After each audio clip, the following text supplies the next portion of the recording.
Opa, como vocês estão, pessoal? Trazendo mais um vídeo hoje. A gente vai conversar um pouco sobre a Raizen, como que ela está passando por alguns processos difíceis aqui.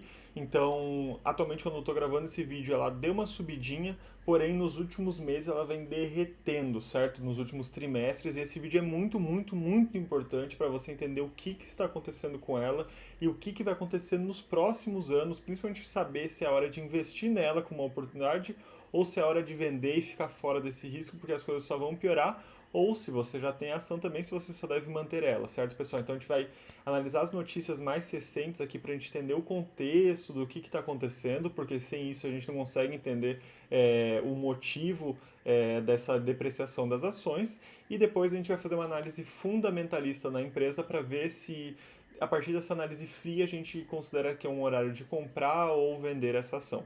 Beleza, pessoal? Desde então, já convido você a se inscrever no canal, que a gente está com uma meta aí de 1.000 inscritos até o fim do ano. Se Deus quiser, vai dar certo, porque a gente está trabalhando duro para isso. Se eu puder contar com a sua ajuda, já agradeço muito. Se gostar do vídeo aí, já curte, já deixa um comentário também sobre se você investe, qual que é a sua perspectiva. Mas sem mais delongas, não vamos se enrolar, vamos direto para o vídeo aqui. Bom, aqui na tela a gente já tem uma notícia recente da Cosan, no caso é do dia que eu estou gravando esse vídeo, dia 13/9, eu acredito que esse vídeo vai sair na semana que vem.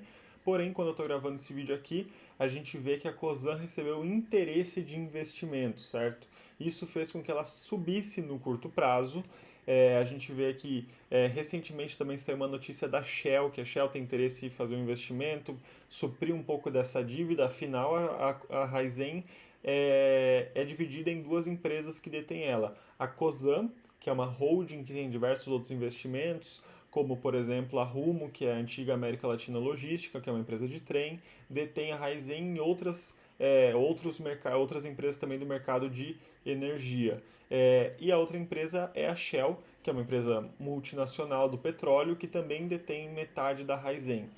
A Cosan atualmente está passando por um cenário muito difícil, onde ela detém muito da Raizen, acaba que a queda da Raizen impacta na cotação da Cosan, muito por conta da Cosan ter que sustentar certos pontos da Raizen, então há um interesse na Cosan em dar uma liquidada na parte acionária dela. Muita gente tem expectativa que a irmã mais rica da Raizen, que é a Shell, venha e coloque dinheiro em cima para sustentar essa dívida que está, enfim, dar aquela levantada, daquele grau na empresa. Outras empresas também entraram nessa discussão para comprarem uma fatia da Raizen. Entre elas tem a Mitsubishi, que é uma empresa bem exótica, né? Não é a empresa que você esperaria comprar uma parte da Raizen, porém ela tem interesse nesse mercado do etanol. A gente tem a Mitsui, que é uma empresa muito grande, muito antiga, do Japão.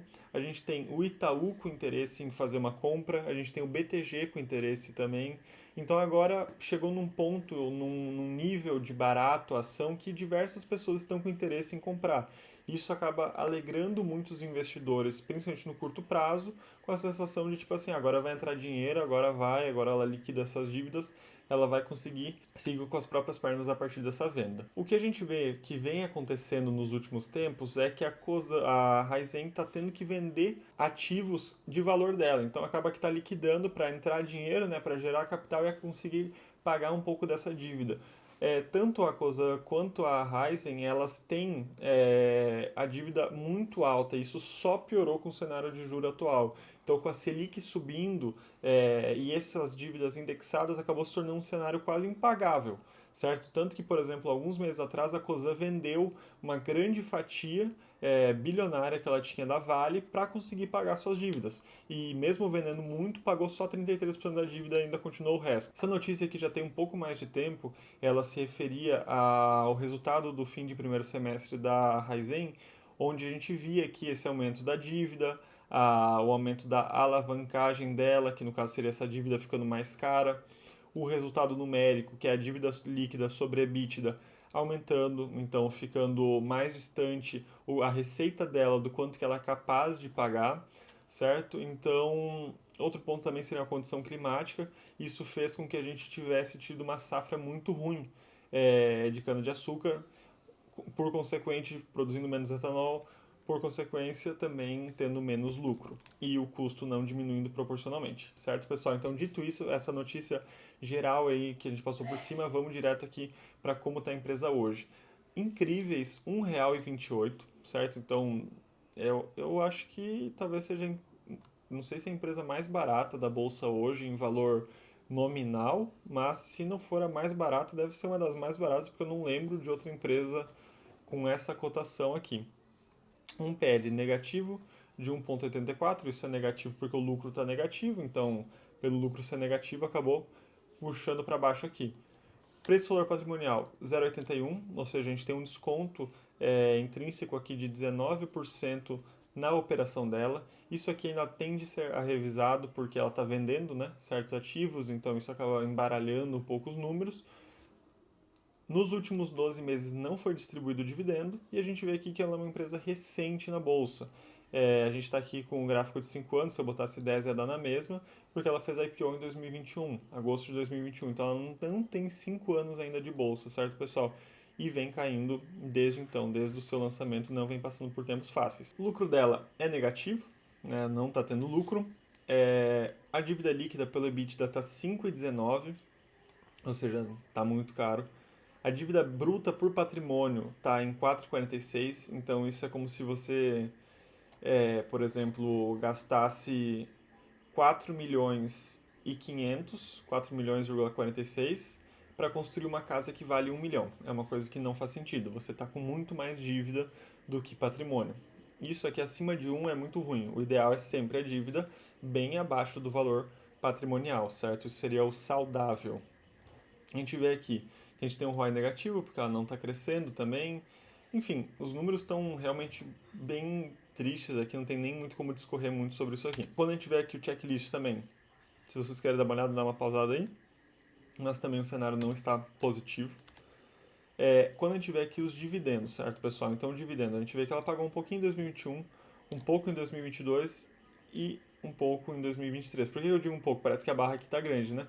Mas isso aqui só são 30 centavos por cota. E a época, o valor que estava a cota na época, isso aqui não significa quase nada. A gente tem um dividend yield médio dos últimos 5 anos de 4,18. Em 2025 ela não pagou dividendos, tanto que aqui é a última barrinha 2024, que ela pagou em torno de 3 centavos por cota, quase irrisório, e 2 centavos por cota em 2021. Então o dividendo também não tem muito o que discorrer, muito, muito baixo. Também não é o propósito dela hoje ser dividendos, então a gente não pode ser injusto e falar, pô, a empresa não paga dividendo, é ruim. Não, o propósito dela é uma empresa de crescimento, ela está num ciclo de crescimento, de ascendência. O que mais deveria importar para ela é o ROI, por exemplo, ela reinvestir nela e ela crescer. Porém, mesmo ela estando nesse ciclo de crescimento, ela não está conseguindo fazer isso devido à alavancagem, devido às dívidas. Com ela conseguindo quitar essas dívidas, talvez ela consiga começar a crescer. A gente vê aqui que o principal mercado dela é o Brasil, então ela tem uma grande parte, tanto de rentabilidade, né, quanto de mercado dela, é o Brasil. A gente vê que ela tem uma grande parte na Argentina, e essa parte da Argentina que ela está conseguindo se desfazer. Então, a partir dessas vendas de indústrias que estão na Argentina, ela vai conseguir alavancar mais capital, porém ela também vende para a Ásia, Europa, América do Norte. Tem um mercado internacional aqui, porém é muito, muito, muito concentrado no Brasil, certo? O setor que mais produz receita para a Raizen é o setor de mobilidade, que seria o setor de etanol. Então, não tem muito o que discorrer também. Quando a gente analisa aqui o lucro, a gente vê que ele 2021, 22, 23, 24 foi a receita dela até teve um crescimento, certo? Então a gente conseguiu aumentar a receita, entrou mais dinheiro, porém os custos dela acabaram aumentando junto e o lucro foi irrisório. Tanto que aqui mesmo em 2021 e 2023 que a gente teve lucro é muito pequeno, aqui não passa uma unha nessa linha aqui para baixo, certo? Então é uma margem mínima, em torno de 1, 2, 3% de margem líquida. E o lucro e a cotação dela cai de fato junto com o lucro.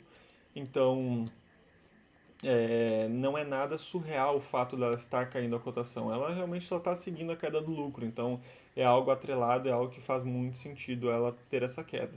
Mas, para a gente finalizar, a gente conversou aqui sobre o cenário dela e também fez uma análise fundamentalista. A gente vê que se você faz uma análise fria da empresa hoje, certo? Você não vai comprar, né? Quando a gente faz uma análise fria, não se apresenta como uma compra, até porque ela está tendo prejuízo hoje. Porém, com essas notícias de que ela está fazendo um desinvestimento, ou seja, ela está vendendo suas plataformas, está vendendo suas fábricas, está vendendo campos e trazendo mais dinheiro, trazendo mais capital para pagar essa dívida, com a possibilidade também dela vender certas partes que também vão entrar dinheiro, talvez isso seja um cenário de virada. Então é uma empresa que você pode manter a atenção, sim, não é para você descartar, jogar ela no lixo, porque ela tem valor.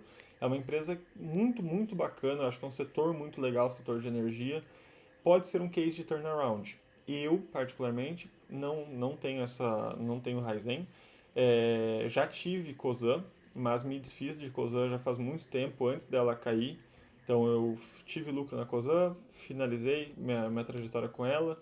Depois que ela começou a ficar muito alavancada, eu já não tinha mais. Então é uma empresa que eu tinha de certa forma, né? Porque a Cosan detém 50% da Ryzen e eu detinha a Cosan. Então eu acho muito bacana a empresa, porém eu acho que no cenário atual está muito, muito ruim. Tem que ver esses próximos meses como que isso vai se desenrolar, principalmente se ela vai seguir essa tese de desinvestimento para tirar um pouco dessa alavancagem, isso é muito importante, que ela fique menos alavancada para ela conseguir ter ar para respirar. É, Hoje em dia é como se ela tivesse abafada, não consegue respirar direito, não consegue fazer nada, porque ela não consegue crédito, não consegue investir, não consegue nada. Está muito ruim o cenário atual, porém pode ser um case de turnaround. E você, o que você acha? Comenta aqui embaixo.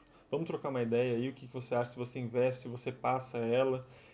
Enfim, bora trocar uma ideia, se inscreve no canal e curte o vídeo, por gentileza, para fortalecer aí. Até aqui, pela sua atenção, meu muito obrigado. Valeu!